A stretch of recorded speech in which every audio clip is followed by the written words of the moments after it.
تو پریکٹیکلی کسی چیز میں جب آپ مبتلا ہوتے ہیں اس کا تجربہ ہوتا ہے، وہ بالکل الگ ہوتا ہے. اور کتاب پڑھ لینا بالکل ایک کتاب بھی ضروری ہے، لیکن عملی طور پر میں ابھی عمرہ کرنے گیا، میں الحمدللہ اللہ نے بہت دفعہ عمرے کی توفیق دی ہے، مجھے یاد نہیں کتنے عمرے کیے. اب جب میں گیا ہوں نا تو پھر میں بھول گیا. طواف میں رمل طواف میں کرنا ہوتا ہے یا حج میں بھی کرنا؟ صرف حجی میں ہوتا ہے. حالانکہ جب بھی آپ عمرے کا طواف کرتے ہیں نا، سفر سے آتے ہیں تو پہلے چکر میں 3 چکروں میں رمل کرنا پڑتا ہے. میں بھول گیا، کئی دفعہ عمرے کر چکا ہوں میں. اب میں پریشان کہ یار وہ بھول گیا. پھر اجتباء 3 چکروں میں کرنا ہے یا 7واں چکر میں؟ وہ نہیں جو دائیں کندھا خالی رکھتے. پھر میں نے تحقیق کی دوبارہ. اب کوئی مجھے دیکھ رہا تھا، کہتا ہے یار اس مولوی کو دیکھو، اتنی دفعہ عمرے کر چکا ہے اور اب کیا کر رہا ہے، دوبارہ عمرے کے مسائل سیکھ رہا ہے. تو کئی بار ایک کام کرتے کرتے انسان اس میں ایکسپرٹ ہوتا ہے. یہ جو مفتیان کرام ہوتے ہیں نا، یہ ایسا نہیں ہوتا کہ پہلی دفعہ کوئی طلاق کا مسئلہ لکھ کے دے رہے ہوتے ہیں. ان کے پاس 20 سال 30 سال نکاح کے مسائل، وراثت کے مسائل، خرید و فروخت کے مسائل، طلاق کے مسائل، آپس کے حقوق کے مسائل، ریاستی قوانین، یہ لکھ لکھ کے ان کے بال جب سفید ہو جاتے ہیں نا، پھر ان کو بڑوں کی طرف سے ایک ڈگری ملتی ہے کہ اب آپ کیا ہیں، کہ اب آپ مفتی ہیں، اب آپ فتویٰ دے سکتے ہیں. ہمارے ہاں پتھر اٹھاؤ کوئی نہ کوئی اسکالر نکل رہا ہے اور وہ مفتی بنا ہوا ہے، اور جو گمراہی پھیلائی جا رہی ہے اللہ کی پناہ. تو ہر فیلڈ میں ایسا ہی ہے. تو خیر، تو میں مسئلہ بتا کے پھر آج کی تفسیر کی طرف چلتا ہوں. اب دیکھو، آپ نے ایئرپورٹ پہ میں نے بتایا کہ سحری کا وقت ختم ہو گیا تو اب آپ پہ روزہ رکھنا لازم ہے. اب آپ جا رہے ہیں اگر مشرق کی طرف، ایسٹ کی طرف جا رہے ہیں، آسٹریلیا، ملیشیا، تھائی لینڈ، ان ملکوں کا سفر کر رہے ہیں. ایسٹ ادھر ہے، ادھر نہیں ہے، ادھر ایسٹ کی طرف، ٹھیک ہے نا. تو ایسا نہ کوئی تھائی لینڈ میں ادھر کی فلائٹ بک کرا لے. تو جب آپ ایسٹ کی طرف جائیں گے نا تو آپ کی موجیں ہو جائیں گی. آپ کی کیا ہو جائیں گی؟ موجیں. کیونکہ سورج ادھر سے نکل رہا ہے اور آپ جا کس کی طرف کو رہے ہیں؟ سورج کی طرف. تو ٹھک ٹھک کر کے نمازیں بھی آئیں گی اور سورج بھی بہت جلدی غروب ہو جائے گا. تو آپ کا روزہ بڑے مزے سے گزر جائے گا. لیکن اگر آپ کو کسی کی خدا نہ خواستہ کوئی لگ گئی ہے، کسی کی کوئی قرضہ ورزہ لیا ہوا تھا آپ نے، کسی نے کوئی دے نہیں رہے آپ، اس نے شاید رات کی تنہائیوں میں اٹھ کے کچھ آپ کے لیے مانگ لیا اللہ سے، تو پھر آپ کی فلائٹ ہوگی مغرب کی طرف. ٹھیک ہے، جہاں جہاں آپ جا رہے ہیں سورج بھی وہیں جا رہا ہے. تو سورج غروب نہیں ہوتا، سورج غروب نہیں ہوتا. پھر اس میں آپ کا روزہ لمبا ہوتا چلا جاتا ہے، لمبا ہوتا چلا جاتا ہے. نمازوں کا ٹائم بھی بہت ملتا ہے، روزہ بھی لمبا. بعض دفعہ 20 گھنٹے کے، 22 گھنٹے کے، 23 گھنٹے کے، 24 گھنٹے کا بھی روزہ ہوتا ہے. تو ایسی صورت میں وہ روزہ آپ کو رکھنا، بولو، پڑے گا. سمجھتے ہیں کہ نہیں سمجھتے؟ وہ توڑنے کی اجازت، ہاں توڑ دیا تو کفارہ نہیں ہے، اس میں توڑ دیا تو کفارہ نہیں ہے، گناہ بھی ہوگا، قضا بھی رکھنی پڑے گی. لیکن کفارہ اس لیے نہیں ہے کہ سفر ہے نا، تو کفارے کے لیے تو کوئی بھی ذرا سا شبہ بھی ہو کفارہ ساقط ہو جاتا ہے. تو توڑنا جائز نہیں ہے. ہاں 2 صورتوں میں توڑنا جائز ہے: موت کا خطرہ ہو جائے یا بیمار ہونے کا. بول لو نا کیا ہو گیا، جملہ کمپلیٹ کر لیں. موت کا خطرہ ہو جائے یا بیمار ہونے کا. بیمار ہونے کا مطلب یہ کہ کوئی پین، تکلیف شروع، جیسے خالی پیٹ ہونے کی وجہ سے پیٹ میں پین شروع ہو گیا، درد شروع ہو گیا، یہ بھی ایک بیماری ہے. شوگر لیول اتنا ڈاؤن ہو گیا کہ شوگر کے پیشنٹ کے ساتھ تو بڑے مسائل ہوتے ہیں، چکر آنا شروع ہو گئے، یہ بھی بیماری ہے. خدا نخواستہ بے ہوش ہونے کا خطرہ ہو گیا، تو یہ بھی کیا ہے؟ بیماری ہے. پھر رہ یہ گیا کہ بھوک اور پیاس برداشت نہیں ہو رہی، یہ بیماری نہیں ہے، یہ تو کسی بھی برداشت نہیں ہوتی، تبھی تو ہم کھاتے ہیں کہ بھوک برداشت نہیں ہوتی. تو بھوک اور پیاس جتنی بھی لگے روزے کی حالت میں، اس کو برداشت کرنا آپ پر لازم ہے. اس بھوک اور پیاس کی شدت کی وجہ سے روزہ توڑنے کی اجازت نہیں ہے. ہاں بیمار ہونے کی، پیٹ میں درد ہو رہا ہے، السر کے پیشنٹ کو بہت زیادہ پین شروع ہو جاتا ہے بھوکا رہنے سے، یا شوگر لیول ڈاؤن ہونا شروع ہو گیا، بے ہوشی کا خطرہ ہے، اس طرح کے جو خطرات ہوں گے، بیمار ہونے کا خطرہ جسے کہتے ہیں، بلڈ پریشر اتنا زیادہ لو ہو گیا کہ ڈاکٹر نے کہا 2 انڈے اس نے نہیں کھائے اگر، تو بعض دفعہ بلڈ پریشر لو ہوتا ہے نا، نمک کھانا پڑتا ہے فوراً، یا انڈے منڈے پھوڑنے پڑتے ہیں یا کوئی ORS وغیرہ پینا پڑتا ہے تو BP لو ہوگا نا, یہ بھی ایک بیماری ہے. تو بیماری میں توڑ سکتا ہے, بھوک کی شدت یا پیاس کی شدت کی وجہ سے نہیں توڑ سکتا, کیونکہ روزہ نام ہے بھوک اور پیاس کے برداشت بولو کرنے کا. خوب سمجھ لو, بعض دفعہ ایسا بھی ہوتا ہے کہ آپ سحری میں پانی پینا بھول گئے اور پتہ چلا سحری کا وقت ختم ہو گیا, اوبے یار پانی تو پیا ہی نہیں, اوئے ہوئے ہوئے, ایسا ہوتا ہے. کوئی بات نہیں, اب گیا, ٹھیک ہے نا, یہ کوئی شرعی عذر نہیں ہے. اور کھایا بھی دیسی گھی تھا آپ نے, دیسی گھی سحری میں کھاؤ گے فوراً پیاس لگنا شروع ہو جاتی, تو اب جو بھی ہونا تھا وہ کیا ہو گیا, ہو گیا. اب پیاس بہت لگے گی, سارا دن کیسے گزاروں گا, اف ٹینشن میں, او بھائی اس کی بیس پہ آپ کو روزہ توڑنے کی اجازت بولو نہیں ہے. سحری میں آنکھ ہی نہیں کھلی. ہمارا ترکی میں کیا حال ہوا, آنسو نکلتے نکلتے رہ گئے, کیونکہ ترکی میں ایک تو شہر ہے استنبول, استنبول میں تو بڑے بڑے ہوٹل ہیں, وہاں آپ جاؤ ترکوں کی ڈشیں, گوشت ملتا ہے آپ کو کھانے میں, کچھ کسی حد تک روٹی بھی مل جاتی ہے, اگرچہ یہ والی روٹیاں نہیں لیکن بہرحال روٹی ٹائپ کی چیزیں ہوتی ہیں, گزارا ہو جاتا ہے.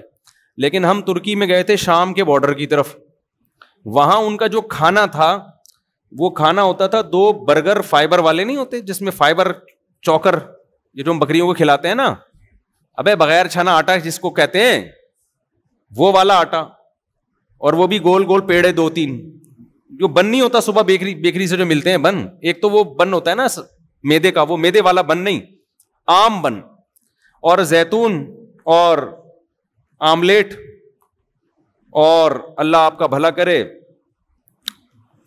اس ٹائپ کی چیزیں بس سمجھ لیں. ہمیں چاہیے کھانا بھائی, ہمارے پیٹ میں جب روٹی کا بھاری نوالا جب تک نہ گرے ہمیں تسلی نہیں ہوتی. پھر چاول بھی ایسے عجیب سے چاول, وہ یہ چاول ہی نہیں ہے جو خوشبودار چاول ہوتے ہیں, عجیب سے وہ یوں سمجھ, بچوں کو ہپا نہیں کھلاتی مائیں, ہپا کھا لو ہپا, وہ والے چاول.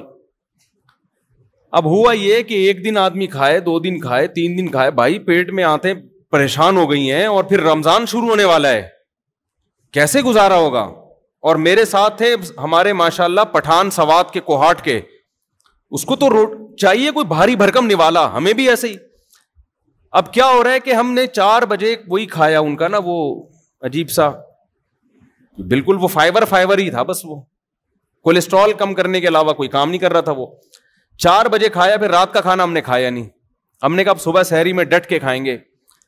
4 بجے کا بندہ کھایا ہوا, صبح جب سحری ہمارے پاس آئی ہے, پہلا روزہ ترکی میں تھا, پھر ہم وہاں حرم چلے گیا تھا میں, تو جب سحری ہمارے پاس آئی ہے تو وہی 2-3 ڈیزائن رکھے ہوئے تھے ہمارے سامنے. یہ زیتون ہے, یہ شہد لے لیں آپ, یہ پنیر لے لیں, بھائی کھانا دو ہے اللہ کے بندو, کیا چاہیے, حالت خراب ہو رہی ہے یار. پھر چلنا, سردی اتنی شدید, سردی میں تو ایسی بھوک لگتی ہے, اور پھر سارا دن کا روزہ رکھ کے کام کیسے ہوگا. تو میری تو حالت یہ تھی, وہ دیکھ کے نا میرے آنسو نکلتے نکلتے رہ گئے, میرا دل کیا میں پھوٹ پھوٹ کے کہیں جا کے روؤں میں. تو میرا تو پھر بھی تسلی یہ تھی کہ چلو سفر ابھی حرم شریف جا رہے ہیں, مدینہ منورہ, وہاں جدہ جانا تھا تو وہاں جا کے کھا لیں گے. لیکن ان ساتھیوں پہ بہت ترس آیا, تو وہ میں نے پھر حرم میں 3-4 دن گزارے. وہ وہاں سے مجھے نا افطاری اور سحری کی تصویریں بنا کے بھیجتے رہے, مفتی صاحب افطاری میں یہ ہے, سحری میں یہ. بڑی ہمت ان ساتھیوں کی, ابھی بھی وہیں پر ہیں, اللہ تعالیٰ ان کو جزائے خیر دے. تو اس لیے ہمیں جو یہاں کھانے ملے ہوئے ہیں نا, صحت کا بے شک بیڑا غرق کریں, لیکن مزہ بہرحال مزہ آتا ہے یار. نوالا پیٹ میں گرتا ہے, میں نے کہا ہمیں تو پراٹھا چاہیے, کچھ نوالا پیٹ میں گرے ٹھا کر کے آواز آئے.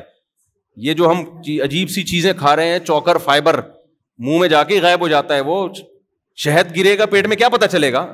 شہد بھی اگر ہے تو روٹی سے نا, صحت کی بات نہیں کر رہا. ہو سکتا ہے ڈاکٹر سارے وہاں پہنچ جائیں ترکی کے, یار اتنی اچھی بہترین ہمیں فیڈ مل رہی ہے وہاں پہ, اور بہترین ہمیں خوراک مل رہی ہے, لیکن وہ پیٹ میں نوالا جو ہے نا بڑا مسئلہ ہو رہا تھا, کہاں سے کہاں. تو میں اس پہ کہہ رہا تھا, اب میں وہاں جا کے یہ کہتا کہ یار چونکہ ہمارے مطلب کی سحری نہیں ہے اور رات شام 4 بجے کھانا کھایا ہوا ہے تو ہم روزہ چھوڑ دیں. سفر کی بیس پہ چھوڑنے کی تو اجازت تھی, اس بیس پہ نہیں چھوڑ سکتے کہ ہمیں سحری کیا مل رہی ہے, ہماری مرضی کی نہیں مل رہی.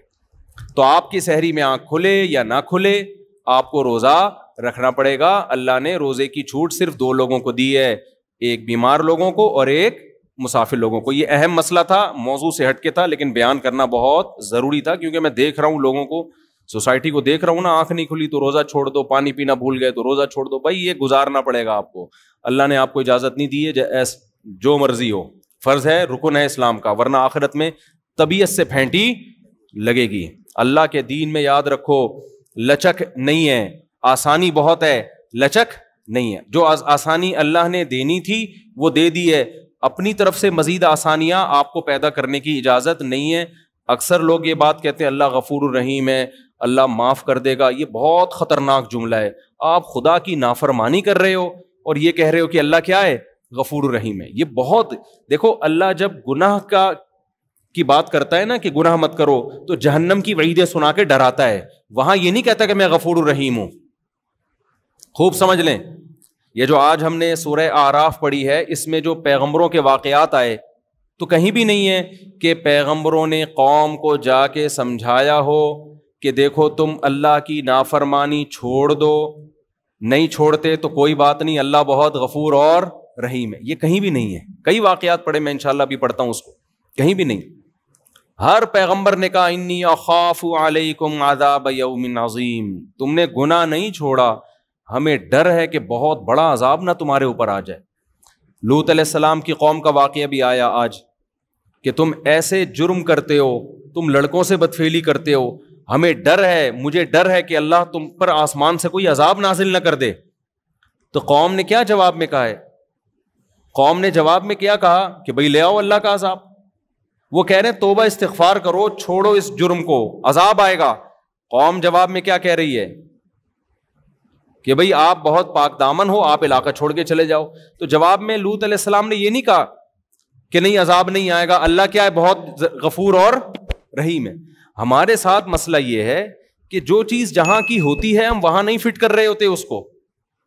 دیکھو یہ رمضان ہے نا, اس میں پکا عزم کرو.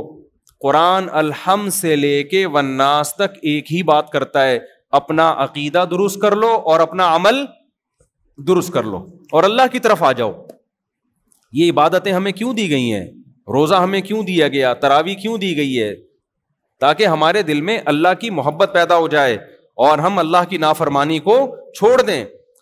جتنی ڈسکشن پیغمبروں کی قوموں کے ساتھ ہوئی ہے وہ ساری آج کے حالات پہ منطبق ہوتی ہے. وہ سمجھا رہے ہیں گناہ چھوڑو, گناہ چھوڑو, گناہ چھوڑو, ورنہ عذاب آئے گا, عذاب آئے گا, عذاب آئے گا. اور آج آپ دیکھو جب کسی سے بات کرو گناہ چھوڑو عذاب آئے گا, وہ کہے گا بھائی اللہ غفور رحیم ہے, اللہ معاف کرنے والا ہے, تو کون ہوتا ہے؟ فوراً جواب میں کیا کہے گا, تو کون ہوتا ہے بھائی بات کرنے والا؟ اللہ ہے, میں جانوں, اللہ جانے, تو کون ہوتا ہے؟ بہت خطرناک جملہ ہے, بہت ڈینجرس جملہ ہے. ڈرنا چاہیے ایسے موقع پہ. تو اللہ نے جو کہا نا کہ میں غفور الرحیم ہوں, کن لوگوں کے لیے کہا؟